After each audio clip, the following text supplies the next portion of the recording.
Hello friends, नमस्कार। आप सभी का आपके अपने यूट्यूब चैनल नैन स्कूल पर हार्दिक स्वागत है। आज के अपने इस वीडियो में 4 महत्वपूर्ण जानकारियां आप सभी के साथ शेयर करने वाला हूं। स्पर्श की तरफ से एक बहुत अच्छा अलर्ट है सभी पेंशनर्स के लिए, जो आज मैं आपको इस वीडियो में बताने वाला हूं। जल्दी करें ताकि पेंशन ना रुके। नॉमिनेशन जरूर चेक करें। अगर आपका नॉमिनेशन फॉर्म सबमिट नहीं है, अगर आप पीडीए से पेंशन ले रहे हैं, सीपीपीसी, बैंक, डीपीडीओ, तो वहां पर सबमिट करें। अगर आप स्पर्श से पेंशन ले रहे हैं तो वहां पर अपना एलटीए और अल्टरनेट नॉमिनी जरूर सबमिट करें। विकलांग सैनिकों को रक्षा मंत्रालय की सौगात, काफ़ी पुरानी एक मांग जिसको रक्षा मंत्रालय ने माना। और 1000 एफएमए लेने के लिए क्या दस्तावेज चाहिए, रिकॉर्ड ने लेटर से बताया। ये सारी बातें आज के अपने इस वीडियो में हम डिस्कस करने वाले हैं। अगर आप मेरे चैनल पर नए हैं, अभी तक सब्सक्राइब नहीं किया है, तो चैनल को सब्सक्राइब कर लीजिए। वीडियो पसंद आए तो लाइक और शेयर ज़रूर करें। देखिए, सबसे पहले देख लेते हैं government of India, ministry of defence, department of ex serviceman welfare की तरफ से एक लेटर जारी हुआ है। The proposal is regarding facilitating employment opportunities for those cadets who are invalid out from their training on medical ground due to causes attributable to or aggravated by military training। देखिए, जब cadets जब officer training कर रहे होते हैं तो उस time पे अगर किसी को कुछ मेडिकल ग्राउंड में इनवैलिड आउट कर दिया जाता है तो ऐसी स्थिति में उनको जो है, देखिए यहाँ पर कह सकते हैं कि एक्स सर्विसमैन नहीं माना जाता है। तो उसके बारे में यहाँ पर बताया गया, अगर मेडिकल कंडीशन की वजह से और जो केस है उनका वो एट्रीब्यूटेबल या एग्रेवेटेड है तो ऐसी स्थिति में उनको फैसिलिटी देने की बात की गई है। Every year, young cadets join academics of the Air Armed Forces, where they undergo academic and military training with the prime objective of being commissioned as officer in the armed forces.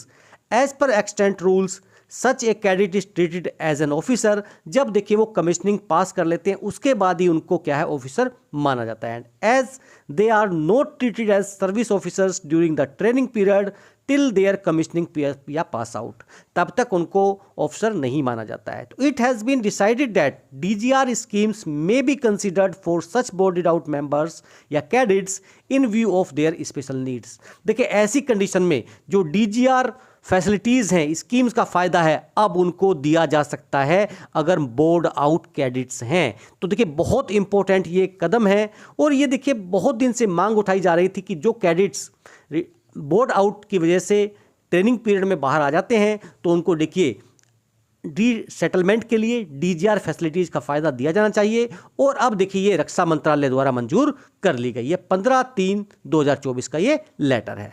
अब देख लेते हैं, देखिए record से एक letter आया है जिसमें grant of fix medical allowances, अगर आपने फिक्स मेडिकल अलाउंस के लिए अप्लाई किया है, आपके यहाँ पर ईसीएचएस की सुविधा उपलब्ध नहीं है, या जो भी क्राइटेरिया हैं कि देखिए ईसीएचएस नहीं लेना चाहते, आप एफएमए लेना चाहते हैं, उस क्राइटेरिया के अंतर्गत अगर आप आते हैं तो आप एफएमए लेने के लिए रिकॉर्ड को लिख सकते हैं। रिकॉर्ड आपसे यहाँ पर 2 चीज़ें की डिमांड कर रहा है। Certificate for non membership of ECHS from station headquarter.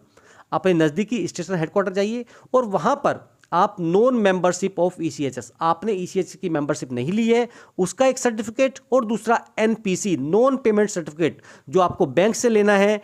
और ये दोनों चीज़ आपको submission to PCDA pension Allahabad for grant of FMA, ये दोनों डॉक्यूमेंट्स आपको पीसीडीए पेंशन को भेजने हैं फॉर ग्रांट ऑफ एफएमए, अगर आप एफएमए लेना चाहते हैं तो।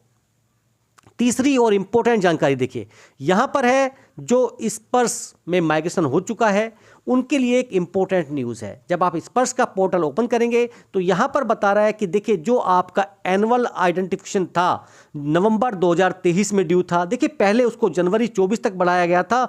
अब देखिए, क्योंकि सभी के लिए जीवन प्रमाण पत्र में अगर कुछ प्रॉब्लम्स आ रही है सबमिट करने में, तो सब चीज़ों का ध्यान रखते हुए इसको जून 2024 तक बढ़ा दिया गया है।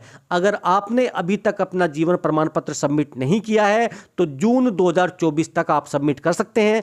आपके पास सफिशिएंट अमाउंट ऑफ टाइम है ताकि आप अपना जीवन प्रमाण पत्र सबमिट कर सकें और आपकी पेंशन निर्बाध रूप से जो है आती रहे। अगर आप चाहते हैं कि आपकी पेंशन ना रुके, अगर आपने अभी तक सबमिट नहीं किया है तो आपके पास देखिए टाइम है, आप अभी भी उसको सबमिट कर सकते हैं। देखिए, बात कर लेते हैं नॉमिनेशन फॉर्म्स की। अगर आपने अभी तक अपना नॉमिनेशन फॉर्म सबमिट नहीं किया है, अगर आप बैंक से पेंशन ले रहे हैं, डीपीडीओ से ले रहे हैं, तो देखिए आपके लिए फॉर्म ए है, nomination form life time arrears. क्योंकि अगर किसी ना किसी वजह से अगर आपकी डेथ हो जाती है पेंशनर की, तो उनके एनओके को, फैमिलीज को परेशानी का सामना ना करना पड़े, इसीलिए फॉर्म ए भरा जाता है। और देखिए अगर आप स्पर्श में माइग्रेटेड हो चुके हैं तो आपके लिए देखिए एलटीए का जो ऑप्शन है वहां पर आप सबमिट करें, और अल्टरनेट जो आपका नॉमिनीज हैं वो भी ऑप्शन सबमिट कर दें, ताकि जो आपके बाद आपके नॉमिनीज हैं उनको किसी तरह का परेशानी का सामना ना करना पड़े, और आपका जो भी पैसा पेंडिंग रह जाएगा वो उनको आसानी से प्राप्त हो सके। तो ये थी आज की प्रमुख खबरें। फिर मिलेंगे आपसे। जय हिंद, जय भारत।